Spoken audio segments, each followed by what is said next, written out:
Many years ago, I set out on a walking tour, high in the Alps, a region quite unknown to travelers, where ancient mountains thrust down into Provence. The trek began on barren moors, 12 or 1,300 meters above sea level, through land that was bleak and monotonous. Nothing grew there but wild lavender. My route led across the region at its widest point, and after hiking for 3 days, I found myself in a wasteland, desolate beyond description. I made camp near the remains of an abandoned village. The day before, my water supply had run out, and I had to find some. The cluster of houses, although they were in ruins, reminding me of an old wasp's nest, made me think that once there must have been a fountain, or perhaps a well.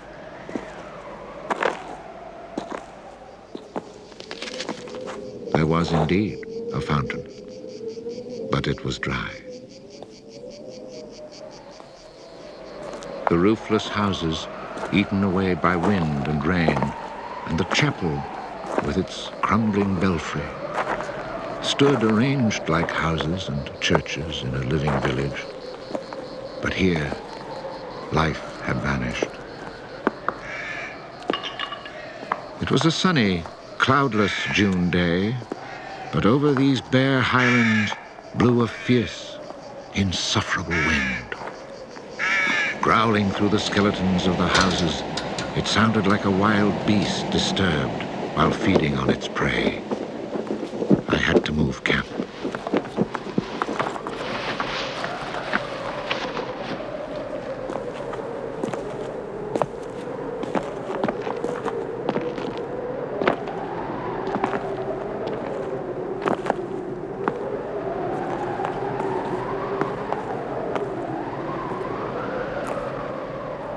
After 5 hours of walking, I still had found no water, and I could see nothing that gave me hope of finding any. Everywhere, I came upon the same drought, the same coarse weeds.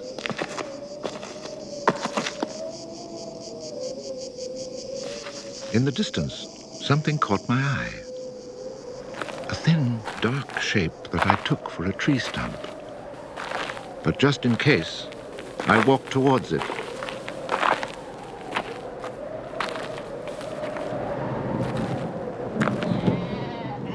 It was a shepherd, and beside him, resting on the burning ground, lay about 30 sheep.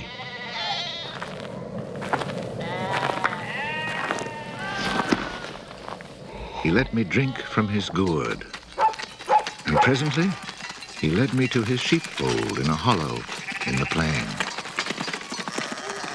He drew water. Excellent water it was, too, from a very deep, natural well over which he had rigged a simple windlass.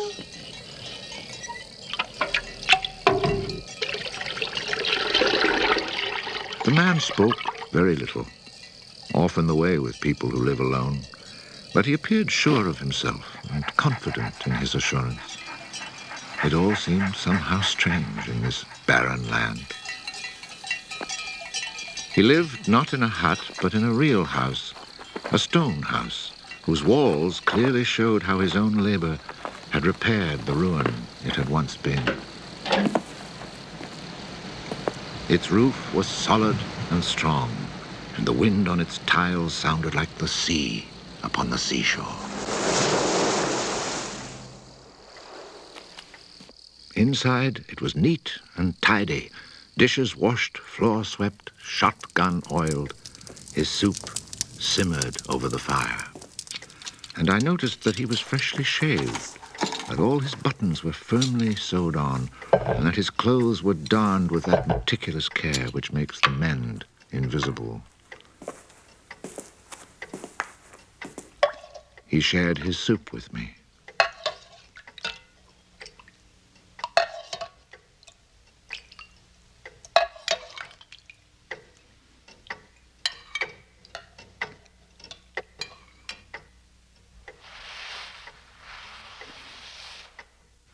When I offered him my tobacco pouch, He told me he did not smoke.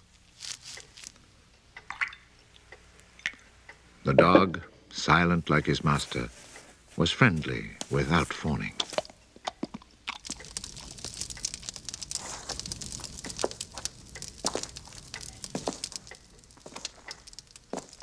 It had been agreed that I would spend the night.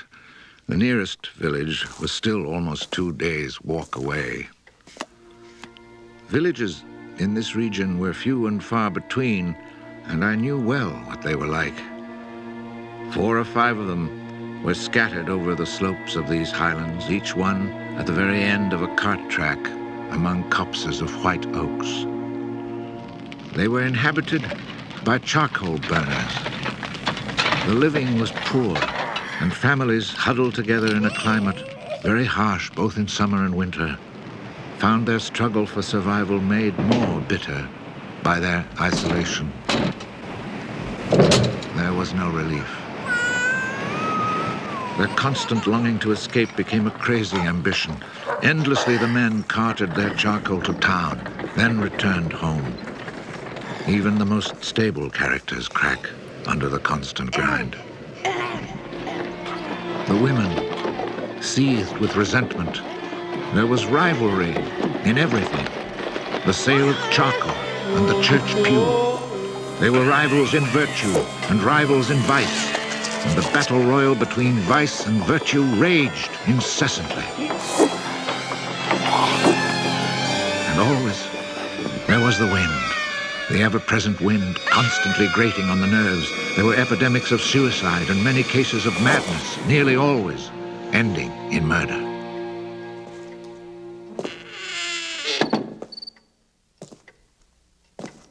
The shepherd, who did not smoke, went to fetch a little sack, and onto the table he emptied a pile of acorns. He began to examine them very carefully, one by one, separating the good from the bad. I sat, smoking my pipe. I offered to help, but he told me it was his work, and indeed, seeing how very carefully he carried out his task, I did not insist. That was the only time we spoke. When he had set aside enough acorns, he divided them into piles of 10. As he did this, he discarded the smaller ones, or those that were cracked, for now he was examining them very, very closely. When finally there lay before him 100 perfect acorns, he stopped, and we went to our beds. Being with this man brought a great sense of peace. The following morning, I asked him if I might stay on and rest for the day. He found that quite natural, or to be more precise, he gave me the impression that nothing could upset him. The day of rest was not absolutely necessary, but I was intrigued, and I wanted to learn more about him. He let his sheep out of the pen and led them to their grazing. Before he went, he took the little bag of carefully chosen acorns and put them into a pail of water to soak. I noticed that for a walking staff, he carried an iron rod as thick as my thumb and about as high as my shoulder.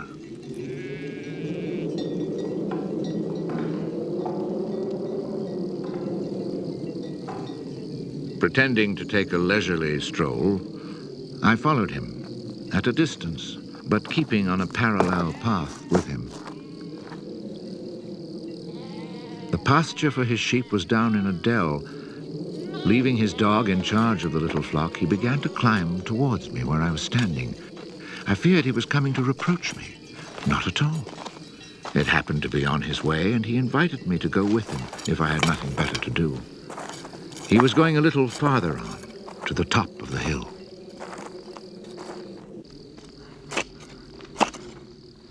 When we reached his destination, he began to drive his iron staff into the ground.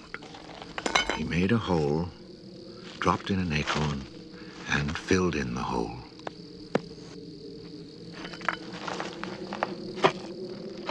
He was planting oak trees. I asked him if he owned the land. He said no. Did he know who owned it? He did not. He thought it was common land, parish property, or perhaps it belonged to people who did not care about it. That did not concern him. So with infinite care, he planted his 100 acorns. After the midday meal, he began to sort out more of his acorns.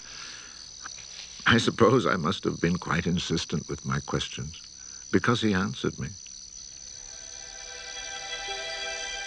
For 3 years, he had been planting trees in that desolate country. He had planted 100,000. Of the 100,000, 20,000 had come up. Of these, he still expected to lose half, either to rodents or to any of the unpredictable things which only Providence can account for. That left 10,000 oaks to grow on this tract of land where before there was nothing.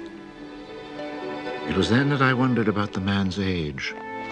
He was clearly more than 50. 55, he told me. His name was Elzéar Bouffier. He had owned a farm down in the lowlands. It had been his life. He had lost his only son, and then his wife, and had withdrawn into this solitude where he was content to live quietly with his lambs and his dog. It was his opinion that the land was dying for lack of trees. He added that having nothing very important to do himself, he had resolved to remedy this state of affairs. I was young and only thought of the future as it affected me and my search for happiness. So I told him that in 30 years, those 10,000 oaks would be magnificent.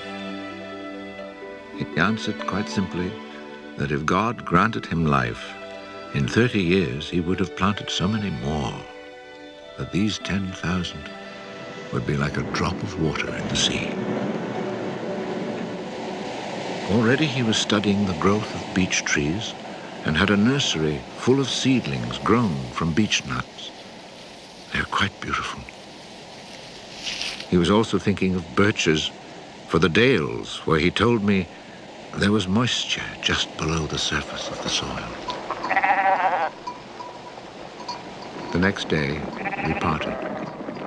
The following year came the First World War, in which I was engaged for 5 years. An infantryman was hardly likely to have trees on his mind.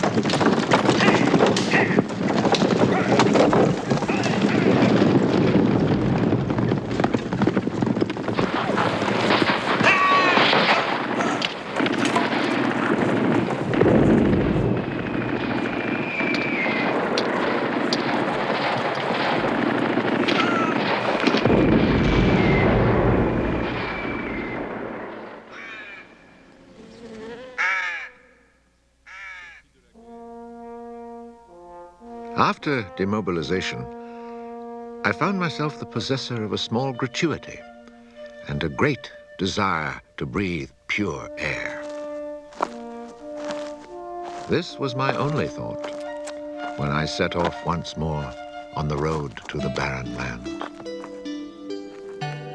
The country had not changed. However, in the distance, beyond the deserted village, I noticed a sort of grayish mist that lay on the hilltops like a carpet. The shepherd who planted trees had been in my mind since the day before. 10,000 oak trees, I thought to myself, really need a lot of space. I had seen so many people die in those 5 years, it was easy to imagine that Elzéar Bouffier, too, was dead, especially since at 20, we think of men of 50 as ancient with nothing left to do but die.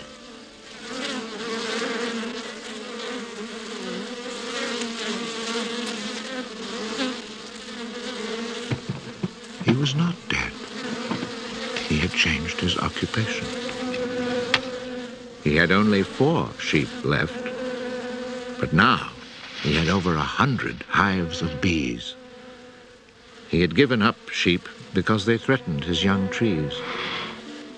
The war had not disturbed him, and he had calmly continued his planting. The oaks of 1910 were now 10 years old and taller than either of us. It was such an impressive sight, I was struck dumb. And as he never said a word, we spent the whole day in silence, walking through his forest. It was in 3 sections and measured 11 kilometers long and 3 kilometers at its widest. When I reminded myself that all this was the work of the hand and soul of one man with no mechanical help, it seemed to me that men could be as effective as God in tasks other than destruction. He had followed his dream, and beech trees as high as my shoulder, stretching as far as the eye could see, were witness to it. The oaks were strong and past being at the mercy of rodents. As for Providence, she would have needed a cyclone to destroy this creation of man. He showed me handsome groves of 5-year-old birches planted in 1915, the year I was fighting at the Battle of Verdun. He had set them out in all the hollows where he guessed, and rightly, there was moisture near the surface. They were like young children, tender yet firm and confident. And creation, it seemed, had just followed in a natural sequence. He hadn't worried about it. Resolutely, he had gone about his simple task. On the way down through the village, I saw streams flowing with water, which in living memory had always been dry. This was truly the most impressive effect of creation's natural cycle that I'd ever seen. Long ago, these brooks had been full of water. Among the miserable villages I mentioned before, some were built on sites of ancient Roman villages, and archaeologists digging in the ruins had found fish hooks, whereas in the 20th century, cisterns were needed to ensure even a modest supply of water. The wind had scattered seeds too, and as the water reappeared, so did willow trees, reeds, meadows, gardens, flowers, and a reason for living. But the change had come about so gradually that it was simply taken for granted. Of course, hunters who climbed these heights in search of hares and wild boar had noticed the sudden appearance of little trees, but had put it down to some caprice of nature. That is why no one had meddled with the work of the shepherd. If they had suspected it was man's work, they would have interfered. But who would even think of him? Who in the villages or among the authorities could ever have imagined such constant, magnificent generosity?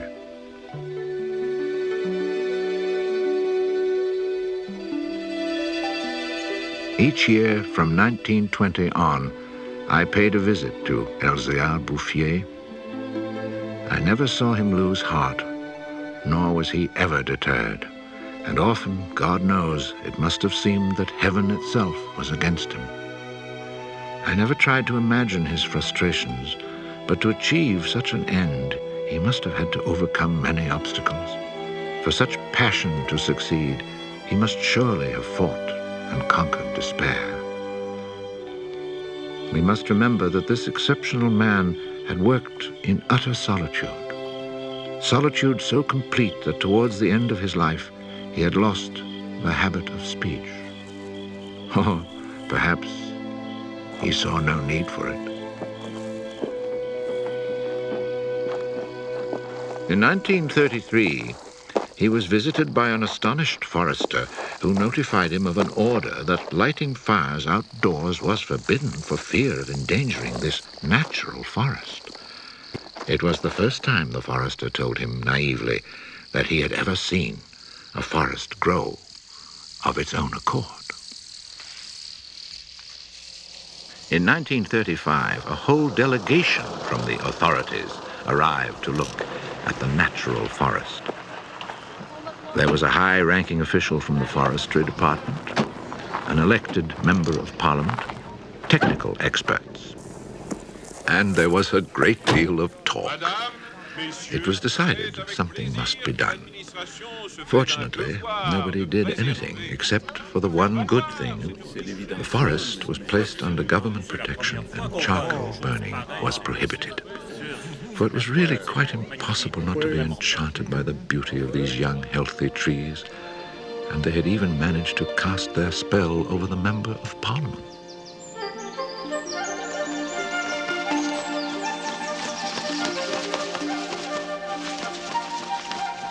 One of the senior foresters in the delegation was a friend of mine, and I explained the mystery to him. The following week, we both set out to find Elzéar Bouffier. He was hard at work about 20 kilometers from where the official inspection had taken place. I was right about my friend the forester. He was able to appreciate all he saw. I offered the eggs I had brought as a present.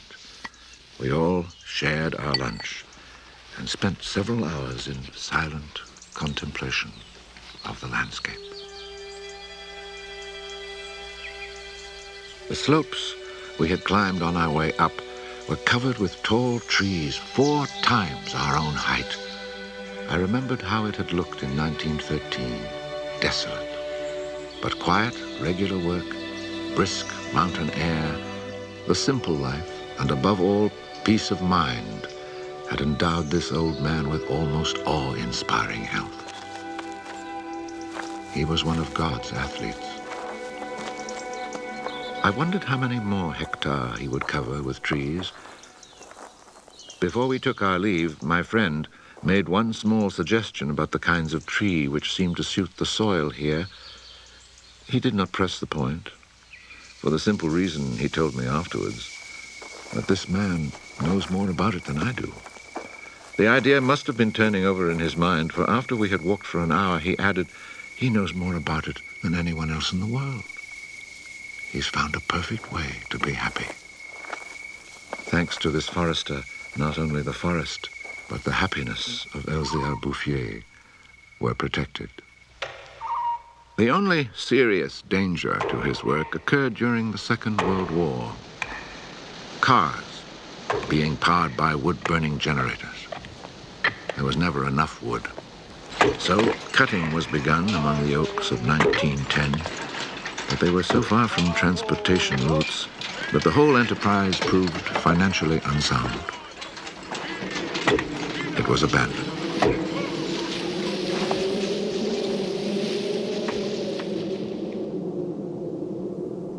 The shepherd knew nothing of all this.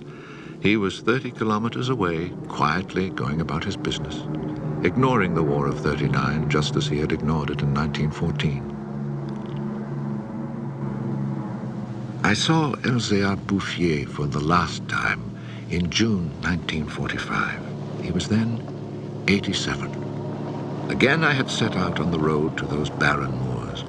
But now, in spite of the dislocation left behind by the war, there was a bus which ran from the Durance Valley up into the mountains. I decided it must be because of this relatively speedy means of transport that I could not recognize the places where my walks used to lead me. It took the name of a village to reassure me that I really was in that region that had once been desolate and abandoned.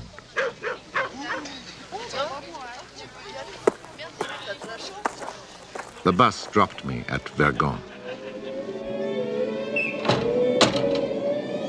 In 1913, this hamlet of no more than a dozen houses had 3 inhabitants, wild creatures who hated each other, who set snares to make a living. They were people without hope. Now everything was different, even the air itself. Instead of the harsh, dry winds of the past, there was a gentle breeze full of fragrance. From the mountain tops came a sound like rushing water. It was the wind rustling through the forest. And then, even more astonishing, I heard another sound of water. I saw that they had built a fountain that was splashing merrily. And beside it, what I found most touching, someone had planted a linden tree, the perfect symbol of rebirth.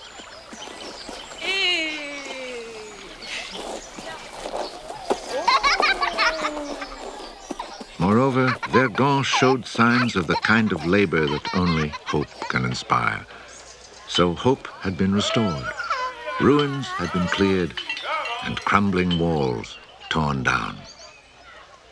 The new houses, freshly rough-cast, stood in kitchen gardens where flowers and vegetables grew in orderly confusion. Roses and cabbages, snapdragons and leeks, celery and anemones. It had become a place where one would want to live. From this point, I continued on foot. The war had not been over long enough for life to reach full bloom, but Lazarus had emerged from the tomb. On the lower slopes of the mountain, I could see small fields of young barley and rye, and down in the narrow valleys, the meadows were green.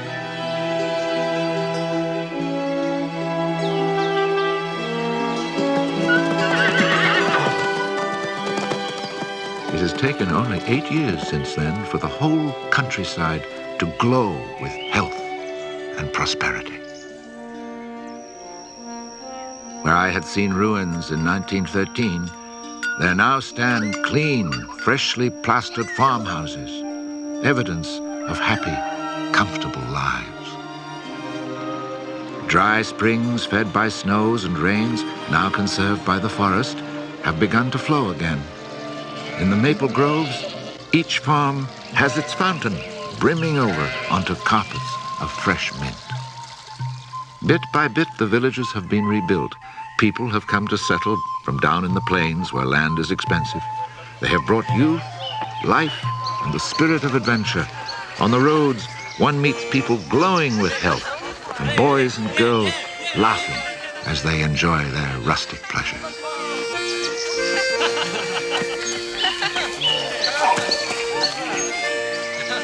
Counting those who lived here before, quite changed by their life in gentle surroundings, and including the newcomers, more than 10,000 people owe their happiness to Elzéar Bouffier. When I think that one man, one body, and one spirit was enough to turn a desert into the land of Canaan, I find after all that a man's destiny can be truly wonderful. But when I consider the passionate determination, the unfailing generosity of spirit it took to achieve this end, I'm filled with admiration for this old, unlearned peasant who was able to complete a task worthy of God. Elzéar Bouffier died peacefully in Banon in 1947.